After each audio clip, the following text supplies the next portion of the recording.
దేవికుంట చుట్టు పొలాలు, మధ్యలో గ్రామం, గ్రామం మధ్యలో పాత గడియార స్తంభం.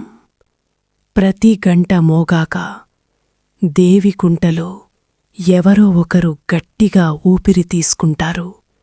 ఎందుకంటే ఈ గ్రామంలో రాత్రి జరిగే పనులు పొద్దున యాక్సిడెంట్ అని చెప్పబడతాయి.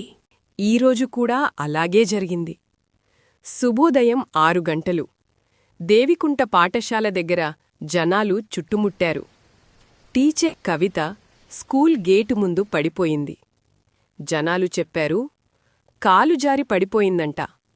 కాని పడిపోయినవారు అలా పడరు. పడినవారి ముఖం అలా ఉండదు. గ్రామ ఆసుపత్రిలో లక్ష్మి ఫైల్ సర్దుతోంది. డాక్టర్ ప్రకాష్ రిపోర్ట్ రాస్తున్నాడు. లక్ష్మి ఒకసారి కవిత ఫేస్ వైపు చూస్తుంది. వెంటనే కళ్ళు కిందికి దించుకుంటుంది. ఎందుకంటే ఆమె చూసింది యాక్సిడెంట్లాగా లేదు. ఈ విషయం దేవికుంటలో చాలామందికి తెలీదు. కాని ఒకరికి మాత్రం తెలిసింది. ఆరాధ్య, ఇన్వెస్టిగేటివ్ ఆఫీసర్, ఎస్ఐ.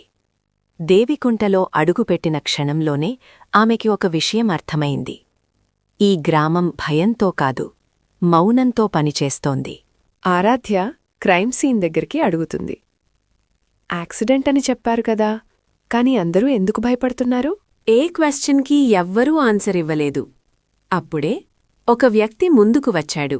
మేడం, మీరు ఇక్కడికి వచ్చినట్టు దేవికుంటలో జరిగేది సింపుల్గా ఉండదు. కార్తిక్, దేవికుంటలో పుట్టి పెరిగిన అబ్బాయి. ప్రతి ఒక్కరికీ తెలుసు. కాని ప్రతి ఒక్కరూ చెప్పేది తనకి చెప్పరు. ఆరాధ్య వైపు చూసి ఒక్క మాట చెప్పాడు. ఈ గ్రామంలో ఆడవాళ్లు రాత్రిపూట్లో ఒక్కసారి కూడా సేఫ్ కాదు మేడం. ఊరిలో గంట మోగుతుంది.